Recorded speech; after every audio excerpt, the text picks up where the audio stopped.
a little bit about our guest, Michael Mundaca, who is the Assistant Treasury Secretary for Tax Policy. He's worked at the Treasury Department during the Clinton administration, during the Bush administration, and now during the Obama administration. He spent several years at Ernst & Young, and his specialty in some regards is international taxation. He has several degrees, a bachelor's in philosophy and physics from Columbia, a master's in philosophy from the University of Chicago. He went west for his law degree from UC Berkeley, and he has a LLM in taxation from the University of Miami. Michael Mundaca is Assistant Secretary of the Treasury for Tax Policy. Thank you for being on the Newsmakers. Peter, thanks for the invite. The credit is designed to incentivize this incremental element. We can talk about improvements to it, but for right now, to provide the certainty, this is a credit people know President proposed permanent and an increase of 3 percentage points in the rate. This is C-SPAN's Newsmakers program. Our guest is Michael Mundaca, Assistant Treasury Secretary for Tax Policy. Here to question him, Martin Vaughn of Dow Jones and Kim Dixon of Reuters. Go ahead, Ms. Dixon. Oh, just a follow-up on the R&D credit. What about paying for it? What's the strategy? I know that you need to work with lawmakers on Capitol Hill, but... Right, as the President said, this is proposed to be paid for. There are a number of revenue-raising provisions that the President's proposed in our budget, more than enough in dollar amounts to cover the proposals he put out. We do look forward to working with the legislators who are interested in moving this ahead, as well as the business community who has a big stake in this as well. We want to hear from everyone, all the stakeholders in this as we move ahead. You've had some proposals on the international tax system that Congress recently passed, dealing with foreign tax credits and ensuring that more of a greater share of the foreign profits of multinationals are brought under the U.S. tax system. But the larger proposals on that still remain. Is that an example of something that could be, would it be worthwhile to use that, for instance, to pay for a permanent R&D credit? Again, we have to work through this with those on the Hill to see what their appetite is for any of those proposals. And again, we intend to consult with them as well as the business community with respect to how it is that the R&D, the infrastructure proposals, as well as the other issues the President is pushing, how those get paid for. Fiscal responsibility, as well as providing these incentives for investment, are a key element of the President's plan. Michael Mundaca, what are you hearing from Hill staffers and members about their appetite for potential tax policy changes in the next 2 months? Again, what we're hearing, and we commend them, they are focused right now, coming back, getting the small business tax cut package passed, as we talked about. It's sitting before the Senate right now, turning then to the Bush tax cuts. They have a better sense than I of how quickly they can get that all done. We hope they get it done quickly, and then they can turn to these other matters. But again, their focus is going to be on the small business cuts. Optimism from them on small business and on the Bush tax cuts? On this, I know what I read in the papers, and it does appear there is cause to be optimistic for the small business cuts to move. It is a great package. It should get unanimous approval. We need 60 in the Senate. I believe most people think we may be able to get that now, which would be great for small business, great for the country. Then we can move on to the other priorities we have to address. Can I ask a question regarding a vote that the Senate's going to take very soon when they get back into town? One of the first votes up is on a proposal by Senator Johans to repeal a small business reporting requirement that was part of the health care law. Small business groups have complained about it. Do you feel that that proposal in its current form is too onerous, and is the administration going to oppose an outright repeal of it? As you know, that provision, which requires information reporting with respect to certain purchases a business makes of goods and services, has been very controversial. We have put out guidance already, the Treasury and IRS, asking for comments from small business seeking to engage in a way to constructively reduce the burden of this provision and still keep its value as a measure for ensuring tax compliance. We're going to continue to work through that. We have some time to do so, but we're starting now. We want to get this right. The amendment you talk about, which would repeal the provision, is paired with a proposal that, and again, it's not my specialty, but the proposal would significantly cut back on certain health care protections and measures, and is just not acceptable in its current form.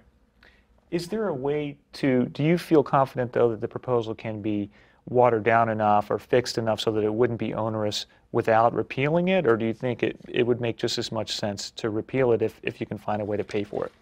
Our goal in addressing this is, again, to reduce the burden on small business, but keep the proposal effective as a means to ensure tax compliance.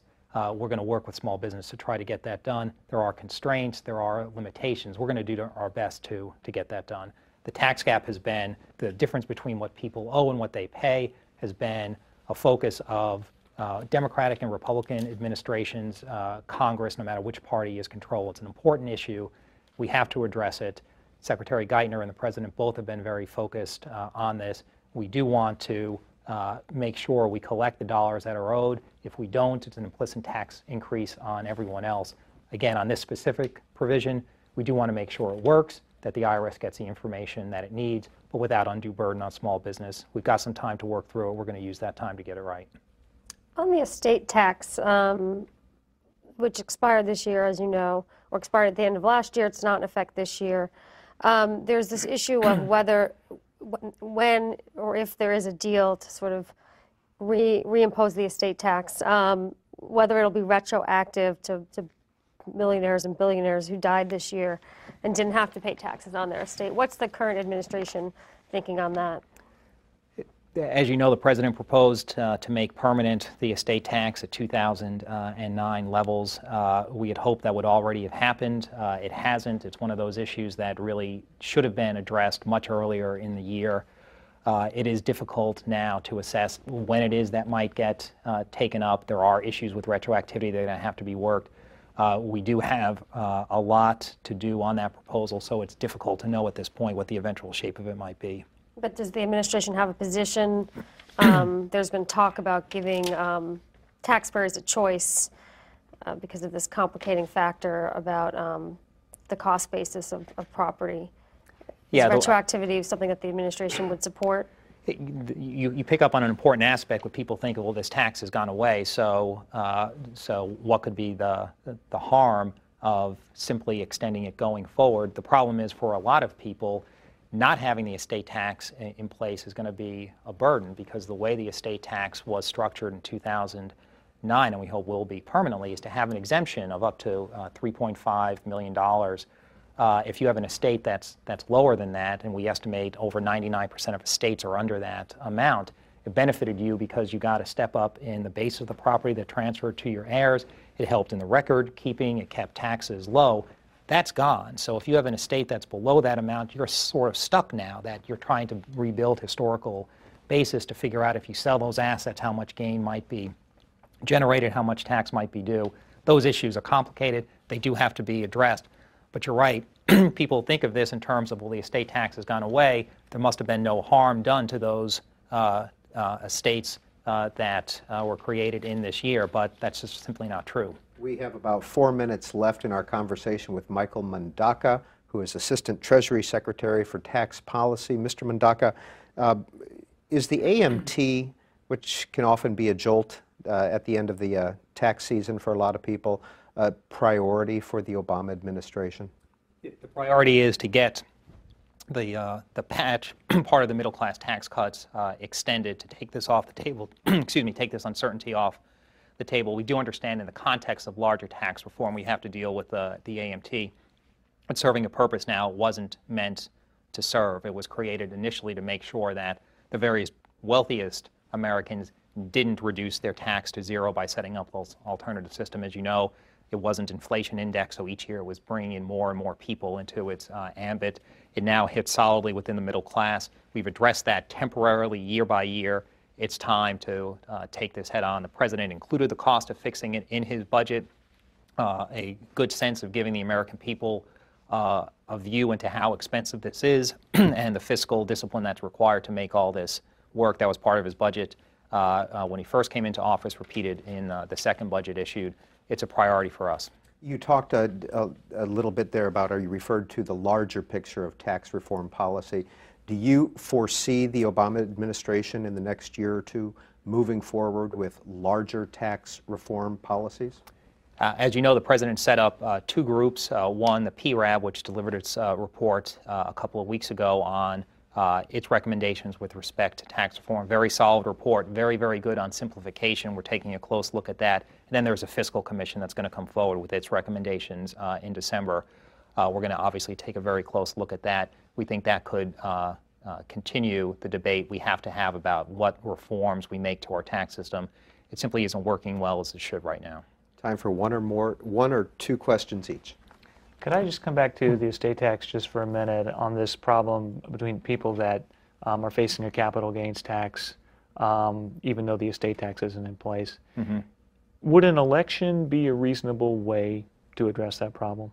That's one of the options that's on the table. There are administrative concerns with all of these now, being we're so late in the year. But having the 2009 law, which was good policy, extended permanently, obviously is our focus, and we need to figure out what to do with this gap period. And one possibility could be to look to filling that gap with an election to apply 2009 law. But we have to work through all this stuff with Congress. Kim Dixon. The dividend tax. The President's proposal is to raise the dividend tax for those making over $200 for individuals from 15 to 20%. There's a problem about how to pay for it because of congressional budget rules. What is the administration doing to rectify that problem, to make sure the dividend tax doesn't jump to 40%, which it does because of current law? That's right, and that's the important distinction to make. People talk about letting the high-end tax cuts expire. The President is preserving an aspect of the high-end tax cuts, allowing the dividend rate, proposing that it go only from 15 to 20%, not up to the highest rates that might apply. We're going to have to work with Congress on how to pay for that. As you point out, it's not exempt from the pay-go rules. It does have to be paid for. We need to find a pay-for it that's acceptable. Is there anything being discussed right now about how to pay for it? Again, we have enough in our budget to cover it. We have to figure out the appetite for those on the Hill to take any of those.